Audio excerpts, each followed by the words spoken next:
Dad, perfect events. At the airport, my daughter's husband said, "You're flying economy and we're flying business class. I don't want you sitting with us." I nodded. He didn't know that I paid for the tickets.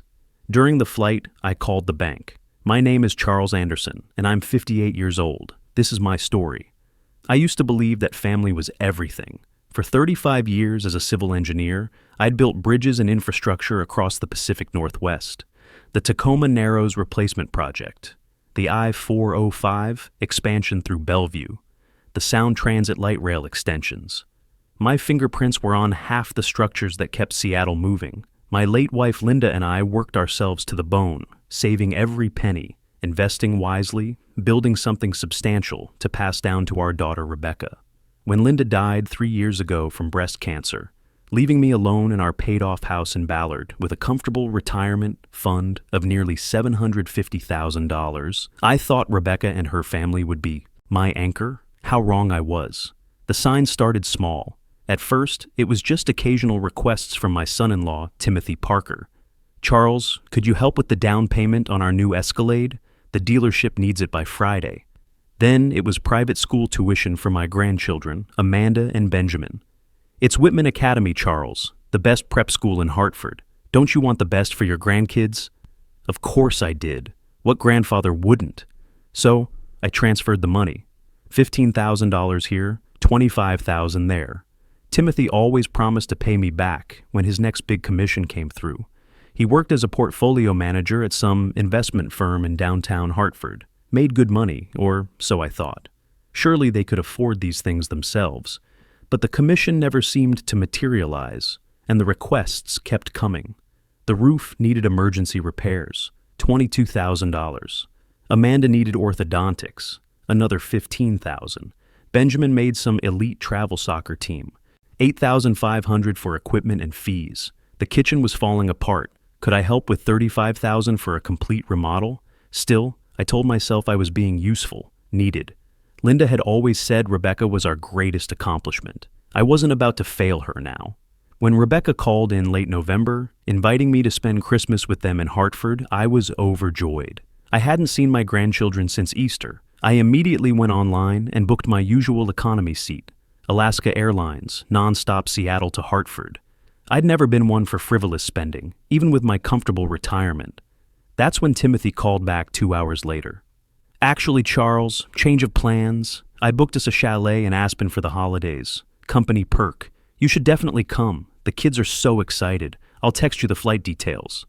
The text arrived within minutes. December 23rd, Seattle to Aspen, United Airlines. When I looked up the ticket price, my hands actually trembled. $1,847 for economy class. But this was Christmas with my family, my grandchildren. I hadn't seen them in 8 months. I clicked purchase without hesitation. 2 weeks later, I stood in SeaTac Airport, pulling my modest black carry-on toward gate A7, scanning the crowd for Rebecca's familiar face. The terminal was chaos.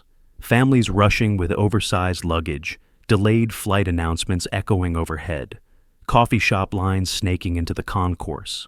I spotted Rebecca near the premium check-in counter, designer luggage at her feet, perfectly styled blonde hair, that expensive wool coat I had helped pay for last winter. Timothy stood beside her, scrolling through his iPhone, wearing a suit that probably cost more than most people's car payment. Amanda and Benjamin sat on their matching Toomey suitcases, completely absorbed in their iPads. "Rebecca!" I called out, waving. She turned, and for a split second, I saw something flicker across her face. Not quite disappointment, but close. She whispered something to Timothy, then walked over. "Dad, you made it." "Of course I made it. I'm so excited for—" "Listen," she interrupted, her voice dropping to barely above a whisper. "There's been a situation with the seating. Timothy's company only comped 3 business class tickets. We tried to get you upgraded, but—" She shrugged, as if the universe itself had conspired against me. My stomach dropped like an elevator with cut cables. "Oh, that's okay, honey. Economy is fine. I just want to spend Christmas with you all." Rebecca glanced back at Timothy, who was now watching us with an expression I couldn't quite read. Cold, calculating. She stepped closer, her voice even quieter. "The thing is, Dad, You're flying economy and we're in business class. Timothy says it would be awkward. You understand, right? The terminal noise seemed to fade to white static. Did I understand? I stared at my daughter, my only child, the baby I'd rocked to sleep during those endless colicky nights, the little girl I'd taught to ride a bike in our Ballard driveway, the young woman whose college tuition I'd gladly paid, whose wedding reception I'd helped fund. And I didn't recognize her. Timothy doesn't want me sitting with you, I repeated slowly, making sure I'd heard correctly. It's not personal, Dad. It's just that business class is really small and intimate. We want to relax as a family, you know? You get it. I nodded because what else could I do? Make a scene in the middle of SeaTac Airport? She actually patted my shoulder, patted it like I was some elderly stranger who'd gotten confused about his gait, and walked back to her family. I stood there frozen, watching her lean down to kiss Benjamin's forehead, watching her laugh at something Timothy said to Amanda. What Timothy didn't know, what none of them knew, was that I had paid for all 4 of their business class tickets. Round trip, Seattle to Aspen. $18,947 charged to my Visa just 5 days ago. 5 days ago, when Rebecca had called saying, "Dad, Timothy's company thing fell through at the last minute. Could you possibly help us out? We'll pay you back in January, I promise." The kids have been looking forward to this trip for months. As I walked toward gate C14, economy passengers far from their premium gate, I felt something cold and hard settle in my chest. Not quite anger yet. Something more like clarity. Once we were airborne, I did something I'd never done before. From seat 32B, squeezed between a coughing businessman and a teenager with noise-canceling headphones, I pulled out my phone and called my bank. "First National Bank, this is Angela speaking. How may I help you today?" I pressed the phone closer to my ear, trying to hear over the engine noise. "Yes, hello. This is Charles Anderson. I need to review my account transactions for the past 18 months. "Certainly, Mr. Anderson. For security purposes, can you verify your date of birth and the last 4 digits of your social security number?" My hands shook slightly as I provided the information. What was I doing? This was my daughter, my family. But that cold clarity from the terminal hadn't left me. If anything, sitting in this cramped economy seat, while my family relaxed in business class, had crystallized it into something sharper. "Thank you, sir. I'm pulling up your accounts now. What specifically are you looking for?" "All transfers over $5,000. Can you email me a detailed statement?" "Of course. Give me just a moment." While Angela typed, I stared at the seat back in front of me. When had it started? Really started? Not the requests for money. Those had always existed in small amounts. Birthday gifts, Christmas bonuses, help with Rebecca's car payment when she was fresh out of college. But when had I become someone my own son-in-law was ashamed to sit next to? "Mr. Anderson, I'm showing quite a few large transfers. The statement will be comprehensive. Is your email still charles.anderson1965@gmail.com? "Yes, that's correct." Sent. "Is there anything else I can help you with today?" I hesitated. "Yes, I need information about establishing a revocable living trust." There was a pause. "I can transfer you to our estate planning department, but they're closed until Monday. Would you like me to schedule a call back?" "Please, first thing Monday morning." That night in the cramped bedroom of the Aspen Chalet, naturally the smallest room, while Timothy and Rebecca took the master suite with the mountain view, I opened my laptop. The Wi-Fi was spotty, typical for these mountain rentals, but eventually the bank statement loaded. My breath caught. $187,450.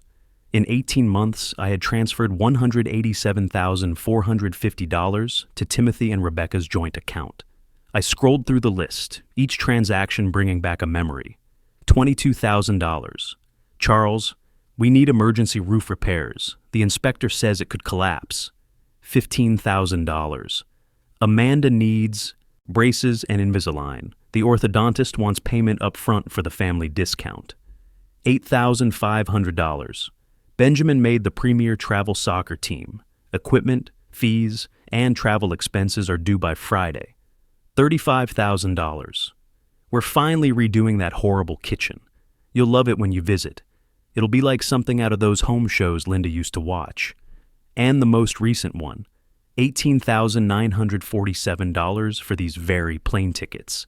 Business class, round trip, for a family trip I was now excluded from. I opened a new browser tab and pulled up Timothy's LinkedIn profile. There was a post from just 2 weeks ago. Grateful to close out Q4 ahead of targets. Sometimes hard work and persistence pay off in ways you never expected. Hashtag blessed, hashtag financial advisor, hashtag goals. 47 people had congratulated him in the comments. I kept scrolling through his feed. Photos from various company events. Timothy shaking hands with some executive. Timothy at what looked like a high-end conference in Miami. Timothy receiving some sort of sales award. This was not a man struggling to make ends meet. I switched to Rebecca's Facebook page. She rarely posted, but when she did, it was revealing. 2 months ago, a photo of their newly remodeled kitchen, the one I'd paid $35,000 to renovate. It looked like something from Architectural Digest. Wolf range, marble countertops that probably cost more than most people's annual salary. Custom cabinetry that stretched to the cathedral ceiling. The caption read, "Finally have my dream kitchen, so blessed." 23 likes, including one from Timothy's mother, with 3 heart eye emojis. I scrolled further back. A photo from last summer. The whole family standing in front of a brand new black Escalade. Finally upgraded our family ride. The kids loved the DVD system for long trips. That would be the Escalade I'd helped fund with a $15,000 emergency down payment, because their financing fell through at the last minute. They weren't struggling, they were thriving. On my money, I closed the laptop and sat in the darkness, listening to the muffled sounds of my family playing some board game downstairs. Loud laughter, competitive banter, the kinds of sounds that should warm a grandfather's heart. But no one had knocked on my door to invite me. No one had even mentioned that I might want to join them. The fear came then, not of losing my money, that was already gone, but of what came next. If I confronted Timothy, would I lose Rebecca entirely? Would I ever see Amanda and Benjamin again? They barely knew me as it was, seeing me maybe 3 times a year when it was convenient for their parents. But then I thought of that moment in the airport, Timothy's dismissive tone. It would be awkward. The way Rebecca had patted my shoulder, like I was some doddering old man who needed to be managed. Something hardened in my chest, the same feeling I'd had 30 years ago when a construction foreman tried to bully me into cutting corners on the Evergreen Point Bridge expansion. Some things you don't compromise on. Your integrity, your self-respect. The standards you've lived by for 6 decades. I opened my laptop again and created a new document. Financial transfers, Timothy Parker. I began listing every transaction, every promise to pay you back soon, every emergency that had turned out to be a luxury, every crisis that had somehow coincided with their desire for a lifestyle upgrade. By 2 a.m., I had a complete record. Bank transfers, dates, amounts, and Timothy's exact words from each request. I also had the beginning of a plan. First thing Monday morning, I would call the estate attorney my bank would recommend. I would establish a trust, one that Timothy couldn't touch, couldn't manipulate, couldn't even see. Then I would secure what remained of my assets. The house in Ballard, my Boeing retirement account, my investment portfolio, everything Linda and I had built over 3 decades of careful planning. But that wouldn't be enough. This wasn't about the money anymore. It was about respect. It was about teaching my daughter, and yes, my grandchildren, that you don't treat people like ATMs, especially not your own father. I would need documentation, evidence, not just for myself, but for whatever legal proceedings might come.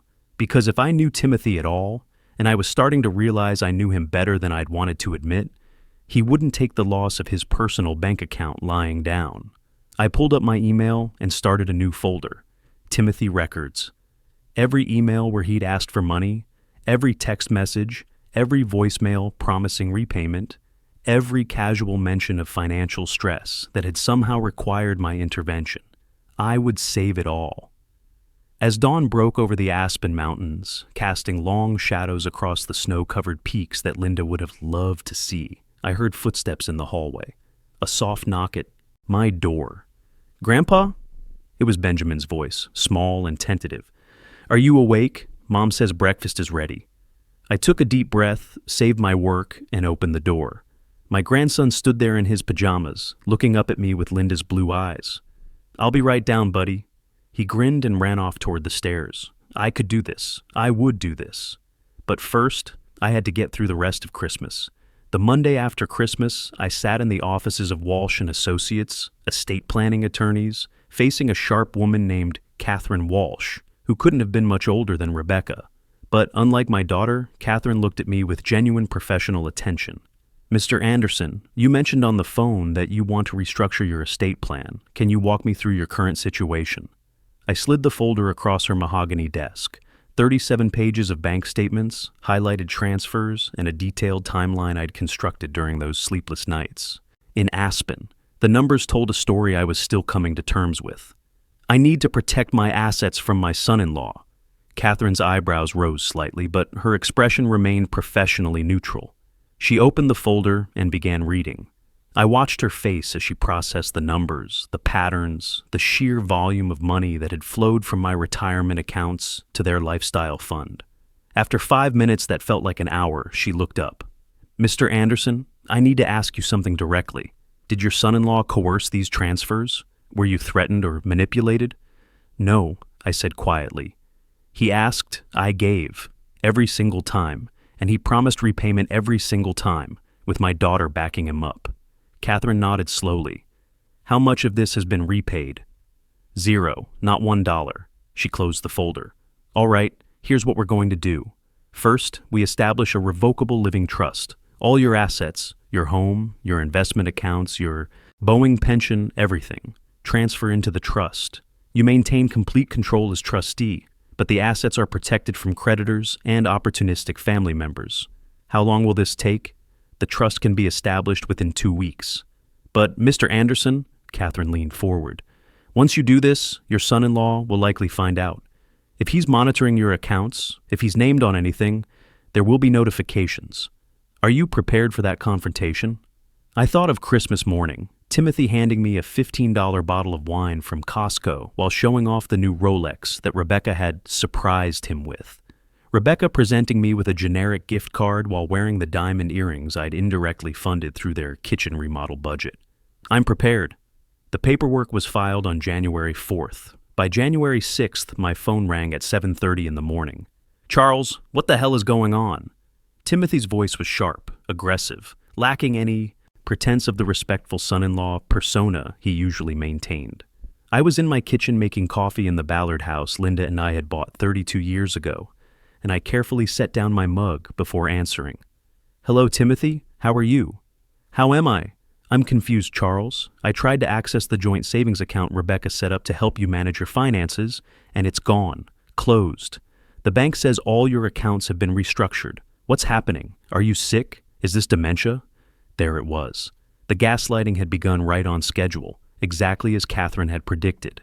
"I'm perfectly healthy, Timothy. I've simply reorganized my finances." "Without telling us?" "Charles, I'm your son-in-law. We're supposed to help you with these things. You're 58 years old. You shouldn't be making major financial decisions without family input." "Family input?" I repeated softly. "Is that what you call it? What's that supposed to mean?" I took a deep breath, remembering Catherine's advice to document everything. I was already recording the call on my phone. "Timothy, in the past 18 months, I've transferred over $187,000 to your accounts. You've repaid exactly zero. You promised every time that you'd pay me back. Were those lies?" Silence stretched across the line. Then, "Charles, that wasn't loans. That was family helping family. You know we've been struggling. Rebecca lost her job. The economy is terrible, and the kids' expenses keep growing. You just posted on LinkedIn about exceeding your sales targets. Congratulations, by the way." Another silence, longer this time. When Timothy spoke again, his voice had changed, colder. "You're monitoring our social media now? Jesus, Charles, this is paranoid behavior. I think you need to see a doctor." "I'm protecting myself, Timothy. There's a difference." "Protecting yourself from what? From your own family? We love you. Everything we've asked for has been for legitimate reasons. If you're going to be paranoid and selfish." Selfish? The word triggered something deep. "I paid $18,947 for your family's business class tickets to Aspen. You told me not to sit with you because it would be awkward. Does that sound like love to you, Timothy?" The silence stretched so long, I thought he'd hung up. When he finally spoke, his voice had shifted again. Calculating, strategic. "I think you need professional help, Charles. This paranoid thinking, these wild accusations, it's not normal for someone your age. Maybe early-stage Alzheimer's. Rebecca and I have been researching it. We should get you evaluated." My hand tightened on the phone. "I'm not sick. We're concerned. We're going to come visit this weekend. We need to talk about this as a family, get you the help you need." "I don't think that's a good idea right now." "Charles." His voice shifted one more time, softer now, almost pleading, but I could hear the steel underneath. "Don't do this. Don't push us away. We're all you. Have left. Don't you want to see your grandchildren?" And there it was, the threat wrapped in false concern, the weaponization of Amanda and Benjamin. "I need to go, Timothy." I hung up before he could respond. My hands were shaking, but not from fear, from vindication. He'd shown his true colors, confirmed everything Catherine had warned me about. She called me 20 minutes later, as if she'd been waiting by the phone. "Mr. Anderson, I need you to document everything from that call. Write down what was said, the exact time, the threats made. If this escalates, we want a paper trail." "Escalates to what?" "Your son-in-law mentioned having you declared incompetent. It's a common tactic in these situations. If they can get a court to agree you're mentally unfit, they could petition for conservatorship, essentially legal control of your finances and medical decisions." My blood ran cold. "He can do that?" "He can try. That's why we're documenting everything. Keep your wits about. You, Mr. Anderson, stay sharp, stay social, keep your routine, and if he shows up with a doctor or anyone claiming to evaluate you, do not let them in your house without your attorney present." I spent the next 3 days in a state of hypervigilance, jumping at every car that drove past my house, every unexpected knock at the door. But Timothy didn't come. Instead, 3 weeks later, I received a certified letter that changed everything. Timothy Parker and Rebecca Anderson Parker were petitioning King County Superior Court for an emergency psychiatric evaluation and temporary conservatorship of Charles Anderson, citing erratic financial behavior, indicating possible cognitive decline and vulnerability to self-exploitation. I called Catherine immediately. "They filed?" I asked, though I already knew the answer. "They did. It's complete garbage, Mr. Anderson. But we need to be prepared for war." Catherine scheduled me for a comprehensive neuropsychological evaluation with Dr. Marcus. Webb, the best in the state. 4 hours of cognitive testing, memory assessments, and psychological evaluation. At the end, Dr. Webb smiled and shook my hand. "Mr. Anderson, you're sharper than most 40-year-olds I evaluate. I'll have the formal report ready in 3 days, but I can tell you now, there's absolutely no indication of cognitive impairment. Your daughter and son-in-law's petition is completely without merit."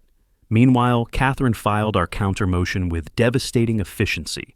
Since Timothy had made this a matter of public record, we could now subpoena their financial records. 3 years of bank statements, credit card bills, tax returns, loan applications, everything. The documents that came back painted a clear picture. Timothy's actual income, their spending patterns, the systematic way they'd timed their emergencies with my most generous moods. Most damning of all, emails between Timothy and Rebecca discussing my gullibility and strategizing about when to approach me for money.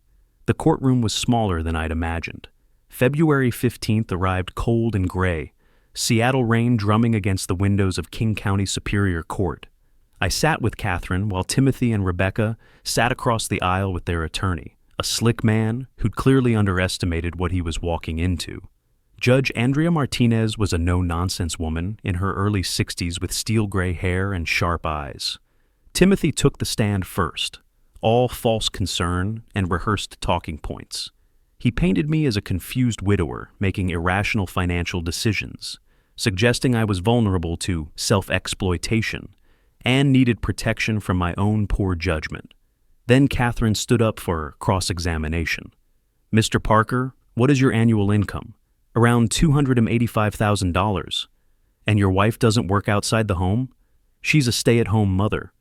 "So on nearly $300,000 a year, You needed Mr. Anderson's help with routine expenses? According to these financial records, you spend approximately $2,500 monthly on restaurants and entertainment alone. Does that sound like a family in financial distress? Timothy's composure cracked. Seattle area is expensive. We have obligations. Catherine pulled out a document. Your mortgage is $3,200 monthly. Your car payments total $1,100. According to your own tax returns, you spent $8,000 last year on vacation travel alone. Where exactly was the financial emergency that required Mr. Anderson's assistance? Our finances are our private business.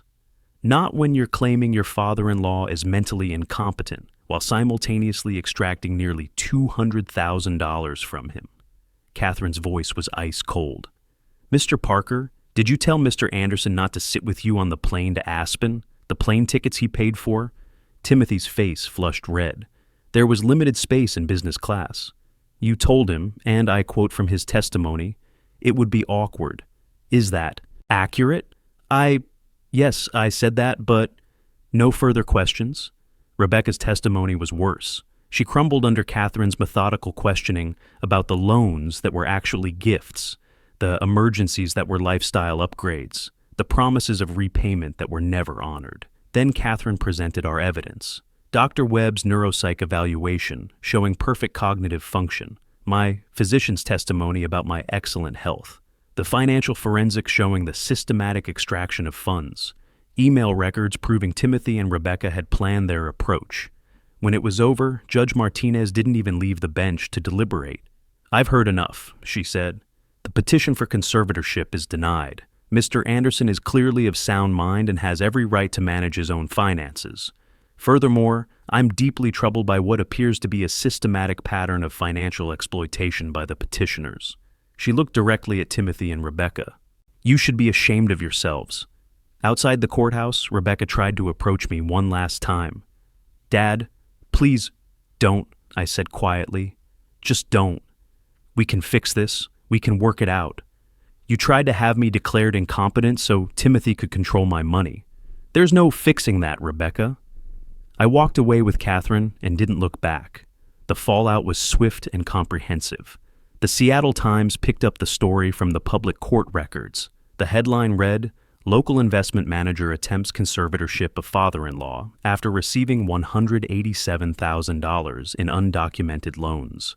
Timothy's employer terminated him within a week. Apparently, attempting to defraud a family member while working in financial services raises serious ethical concerns. Their house went on the market 2 months later. Rebecca took a job at a dental office, her first employment in 15 years. My life, meanwhile, opened up like a flower after a long winter. I joined a book club at the Ballard Library where people knew me as Charles, not as someone's father or financial resource. I started taking watercolor classes on Thursday mornings. My paintings were terrible, but I enjoyed every brushstroke. In October, I did something I dreamed about since Linda's death. I booked a solo trip to Italy, 3 weeks exploring Rome, Florence, and the Tuscan countryside. I sent postcards to myself and ate gelato for breakfast because I could. The most important change came in November. Amanda appeared on my doorstep after school, taller than I remembered, carrying her backpack and wearing Linda's determined expression. Grandpa, can I come in? I took the bus. I told Mom I was going to the library. Amanda, sweetie, does your mother know you're here? I'm 13 now, almost 14, old enough to make my own choices about who I see. We spent 3 hours together. I showed her photos of her grandmother, told her stories about building bridges across Puget Sound, shared my travel pictures. From Italy, she told me about school, her love of writing, her frustrations with her parents' financial stress. When I drove her home to their modest rental in Burien, Rebecca answered the door. Her face went pale when she saw me. She came to me, I said before she could speak. I'm bringing her back safely. But, Rebecca, Amanda is old enough to choose. If she wants a relationship with me, I won't deny her that. Rebecca's eyes filled with tears. I know. Thank you for bringing her home. It wasn't reconciliation, but it was acknowledgement, a small door opening. As I drove back to Ballard, I reflected on everything I'd learned.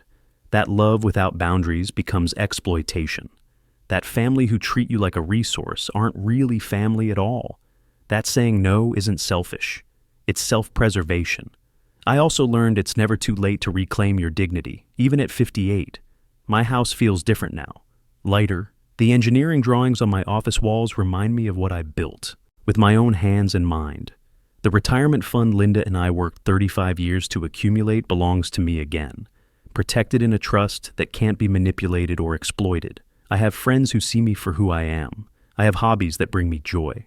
I have a granddaughter who chooses to spend time with me because she wants to, not because her parents need something.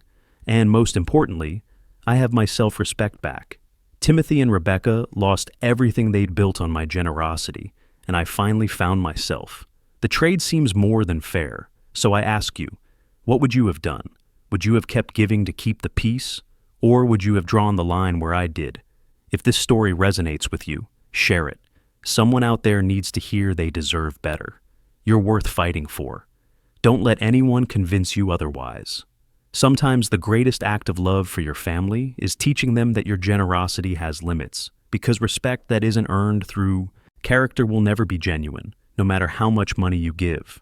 At 58, I learned that protecting what you've built isn't selfishness.